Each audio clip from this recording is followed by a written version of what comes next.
his eyes half closed revealed his world of nod. A world of lonely men, no love, no God. His life of seeming nonchalance can't hide the pain and fear that in his mind reside. From dawn till dawn his body house is hurting, and none of us can truly aid his search. We sit outside and sing cliches. The fool. It's always easy to forecast others' doom. The savage beast that once so soothed his brain has reared its ugly head and staked its claim.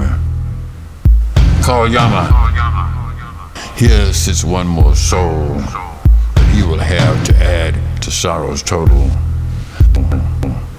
These men, still men, would be like you and me. But when the world reached out, they chose to flee.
Some of these books are neglected and out of print and hard to find.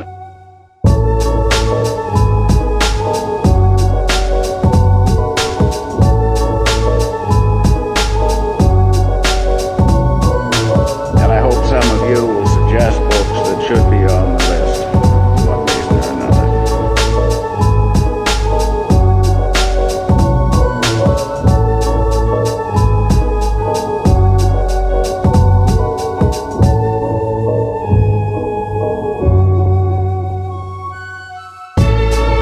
I can remember some good books I read years ago, but I've forgotten the name of the book and the writer.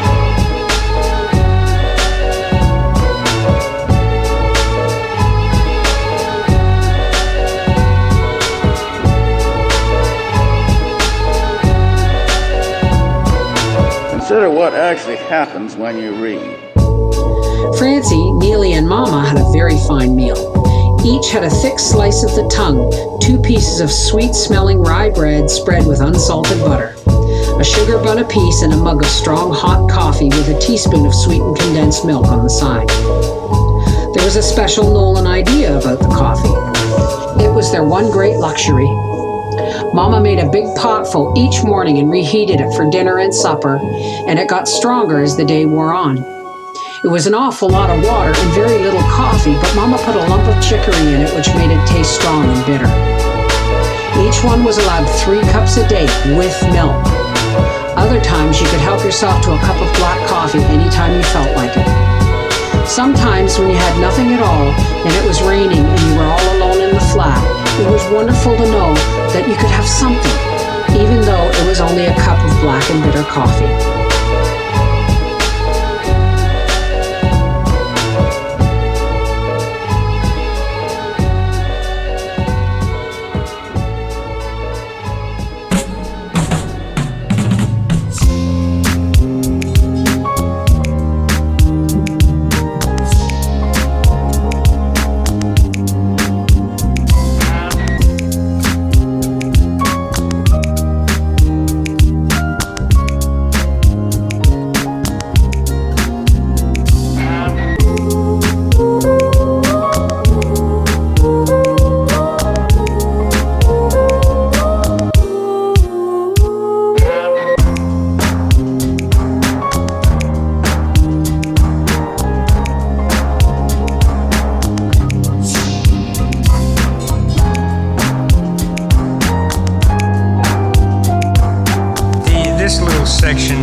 glorious luxury to believe in tomorrow. All the pain of today is bearable, whether over a 10-cent pocket knife or a ride to hell. All things are always possible tomorrow. There is always something that will happen that will change everything. God, how we cling to that magic moment when it will all come together. Jesus, how many magic birthdays were there when I was a kid? The magic age when I would finally be able to do something I longed so desperately to do. And I guess they all would prove I was a man. To eat at the table with mom and pop, to go to school, to be 6, the first magical number. To struggle through my teens when I would really find out the secret. And then there it is, your 13th birthday and nothing happens. Nothing. And 16, that was a big one. Then 18, old enough to drink legally, a real man. Then 21, a voter. Then the distant 35. Where do these crazy numbers come from? Nothing changes. Going from one bar to another because the action is always at the next bar. In the morning, I get out of bed. In the morning, I get out of bed. In the morning, I get out of bed. Going in the line until I'm all dead. The next party, that's where it will be happening. That's where she'll be. Jesus, I believed it. I fucking believed it.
I was dreaming, in my dreaming, of an aspect bright and fair. In my sleeping, it was broken, but my dream, it lingered near, in the form of shining valleys, where the pure air recognized, and my senses newly opened, and I awakened to the cry that the people have the power. The people have the power. Vengeful aspects became suspect and lying low as if to hear. The army ceased advancing because the people had their ear, and the shepherds and the soldiers lay beneath the stars exchanging visions, laying arms to waste in the dust because the people had the power. People had the power. Where there were deserts, I saw fountains, and like cream, the waters rise, and we stroll there together, with none to laugh nor criticize. and the leopard and the lamb lay together, truly bound. I was hoping, in my hoping, to recall what I had found. I was dreaming, in my dreaming, God knows, a pure view. And when I awaken from my sleeping, I commit my dream to you, that the people have the power. The people have the power to dream, to rule, to wrestle the earth from fools. It's decreed, the people rule. It's decreed, the people rule. And I believe everything we dream can come to pass through our union. We can turn the world around. We can turn the earth's revolution, because the people have the power. The people have the power. The people have the power. The power to dream.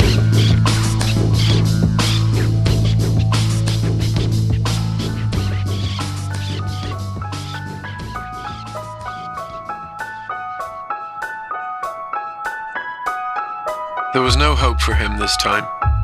It was the third stroke. Night after night I had passed the house, it was vacation time, and studied the lighted square of window, and night after night I had found it lighted in the same way, faintly and evenly. If he was dead, I thought, I would see the reflection of candles on the darkened blind, for I knew that 2 candles must be set at the head of a corpse. He had often said to me, I am not long for this world, and I had thought his words idle. Now I knew they were true. Every night as I gazed up at the window, I said softly to myself the word paralysis. And it always sounded strangely in my ears, like the word gnomon in the Euclid, and the word simony in the Catechism. But now it sounded to me like the name of some maleficent and sinful being. It filled me with fear, and yet I longed to be nearer to it and to look upon its deadly work. Old Cotter was sitting at the fire smoking when I came downstairs to supper. While my aunt was ladling out my stirabout, he said, as if returning to some former remark of his, "No, I wouldn't say he was exactly, but there was something queer, there was something uncanny about him. I'll tell you my opinion." He began to puff at his pipe, no doubt arranging his opinion in his mind. Tiresome old fool. When we knew him first, he used to be rather interesting, talking of faints and worms. But I soon grew tired of him and his endless stories about the distillery.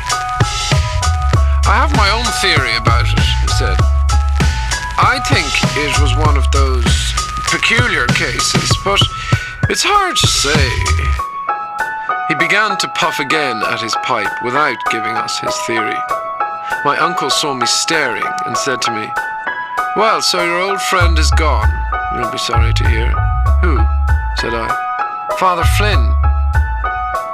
"Is he dead?" "Mr. Cotter here has just told us. He was passing by the house." I knew that I was under observation, so I continued eating as if the news had not interested me. My uncle explained to old Cotter, "The youngster and he were great friends. The old chap taught him a great deal, mind you, and they say he had a great wish for him." "God have mercy on his soul," said my aunt piously. Old Cotter looked at me for a while. I felt that his little beady black eyes were examining me, but I would not satisfy him by looking up from my plate. He returned to his pipe and finally spat rudely into the grate. "I wouldn't like children of mine," he said, "to have too much to say to a man like that." "How do you mean, Mr. Cotter?" asked my aunt. "What I mean is," said old Cotter, "it's bad for children. My idea is, let a young lad run about and play with young lads of his own age and not be... Am I right, Jack?" "That's my principle too," said my uncle. "Let him learn to box his corner. That's what I'm always saying to that Rosicrucian there. Take exercise. Why, when I was a nipper every morning of my life, I had a cold bath, winter and summer, and that's what stands to me now."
In Los Angeles, when the parade goes up and down both sides, and a cracked old crazy John Gaunt from a rackety house in the Telegraph Grove outside the Bakersfield Flats, with his entire brood of 9 packed and pushed up to the torn flat-bass black tarpaulin roof of his fantastic ancient 1929 touring Imperial Buick with the wooden spokes, 2 of them cracked, and a side rack for spares like a snail's shell goof on the running board.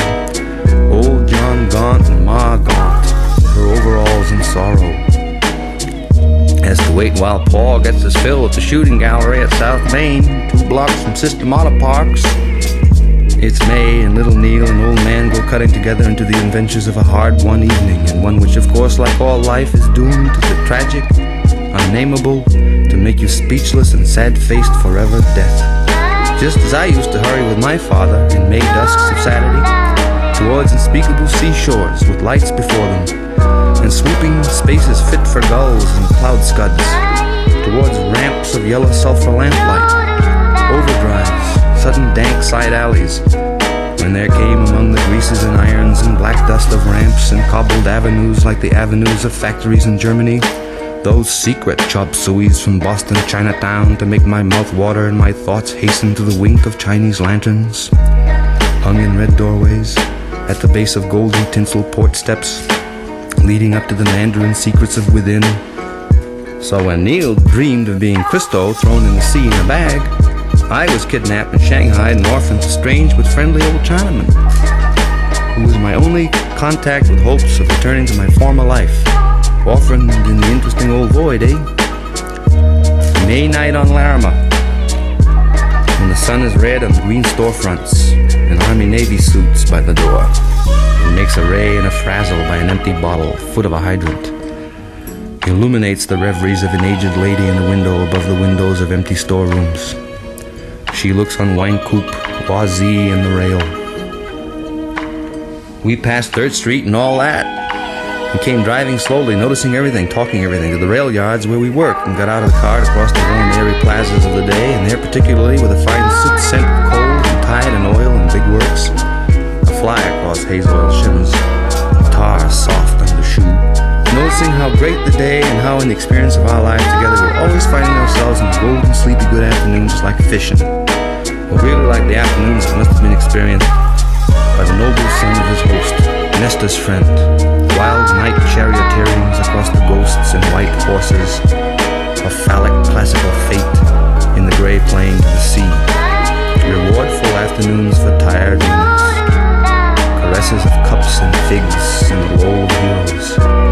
Just like that. Neil and me. Only American. And Neil saying, "Now, damn it, boy, you gotta admit that we're high and that was real good wine and more instant and interesting. And always happening and everything always all right." We sauntered thus. Come in the green clunker for some reason. Wore our usual greasy bum clothes. Put real bums to shame. But nobody with the power to reprimand and arrest us in his house began somehow talking about the Three Stooges. We headed to see Mr. So-and-so in the office and on business, and around us conductors, executives, commuters, consumers rushed, or sometimes just maybe ambling Russian spies carrying bombs in briefcases. And sometimes rag bags, I bet. Just foolishness. In the station there, the creamy stucco suggestive of palms like the Union Station in L.A., with its palms and mission arches and marbles, is so unlike a railroad station, an easterner like myself, used to old red brick and soot irons, exciting gloom fit for snows, and voyages across pine forests to the sea. But that great station out there, I ran over that ice that morning en route to Pittsburgh, and Pittsburgh, so unlike a railroad station, that I couldn't imagine anything good and adventurous coming from it. We, in our youth, had spent goof hours around railroad stations. In fact, the last time I was in Lowell, we staggered and laughed past the depot to the nearest bar and jumped and whooped over 4-foot snowbanks to boot, bareheaded and hopeless. But here, nothing. Only bright California gloom and propriety. I suppose because Neil works for them there. Nothing but whiteness and everything busy, official, let's say Californian, no spitting.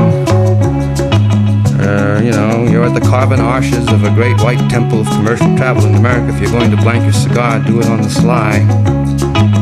And so on. But really, when it came into Neil's head to imitate the stagger of the Stooges, and he did it wild, crazy, yelling in the sidewalk right there by the arches and by hurrying executives, I had a vision of him which at first, manifold it is, was swamped by the idea that this was one hell of a wild, unexpected twist in my suppositions about how he might now in his later years feel, 25, about his employers and their temple conventions. I saw his, again, rosy, flushing face exuding heat and joy, his eyes popping in the hard exercise of staggering, his whole frame of clothes capped by those terrible pants with 6-7 holes in them, and streaked with baby food, ice cream, gasoline, ashes. I saw his whole life. I saw all the movies we'd ever been in. I saw for some reason he and his father on Larimer Street not caring in May. Their Sunday afternoon walks, hand in hand in back of great baking soda factories, and along deadhead tracks and ramps, at the foot of that mighty red brick chimney a la Chirico or Chico Velasquez, throwing a huge long shadow across their path in the gravel and the flat. Supposing the Three Stooges were real. So I saw them spring into being at the side of Neil in the street right there in front of the station. Curly, Mo, and Larry! That's his name, Larry. Mo, the leader. Mopish, Mowbray, mope-mouthed, mealy, mad, hanking, making the others quake, whacking Curly on the iron pate, backhanding Larry, who wonders, picking up a sledgehammer, honk, and ramming it down nozzle first on the flat pan of Curly's skull, boom, and all big dumb convict Curly does is knuckle and yuckle and squeal, pressing his lips, shaking his old butt like jelly, nodding his jello fists, eyeing Mo, who looks back at him, and with that lord and surly, what are you gonna do about it? On the thunderstorm eyebrows like the eyebrows of Beethoven, completely iron-bound in surls. Larry, in his angelic, or rather, he really looks like he conned the other two to let him join the group. So they had to pay him all these years a regular share of the salary to them who worked so hard with the props. Larry, goof-haired, mopple-lipped, lisped, muxed, and completely flunk, trips over a pail of whitewash and falls face first on the 7-inch nail that remains embedded in his eye bone. The eye bones connect to the shadow bone. Shadow bones connect to the luck bone. Luck bones connect to the foul bone. Foul bones connect to the high bone. High bones connect to the air bone. Air bones connect to the sky bone. Sky bones connect to the angel bone. Angel bones connect to the God bone. God bones connect to the bone bone.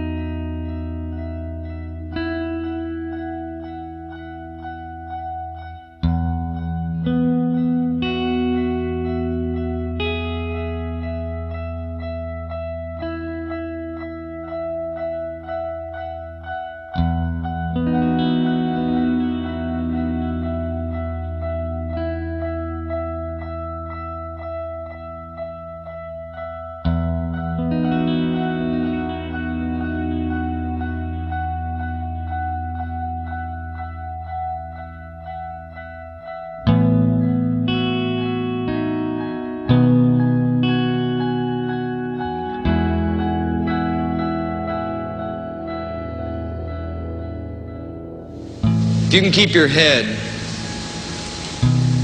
when all about you losing theirs and blaming it on you.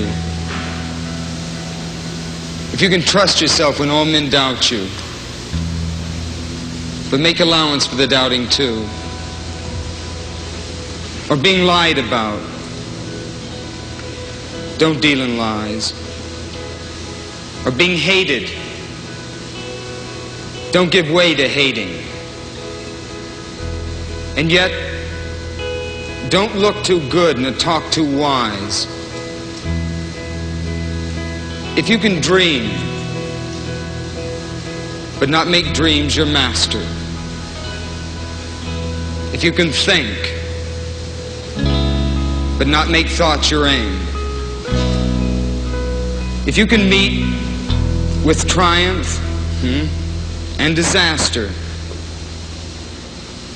and you just treat these two imposters just the same, or bear to hear the truth that you've spoken, twisted by knaves to make a trap for fools, or watch the things that you've given your life to broken, and stoop and build them up again with worn out tools. If you can make one heap of all your winnings, and risk it in one turn of pitch and toss and lose. Start again at your beginnings. Never breathe a word about your loss. If you can force your heart and your nerve and your sinew to serve your turn long after they are gone, and so hold on when there's nothing in you except the will which says to them, hold on. If you can talk with crowds and keep your virtue, or walk with kings but never lose the common touch. If neither foes nor loving friends can hurt you, if all men count with you, but none too much, if you can fill the unforgiving minute with 60 seconds worth of distant run,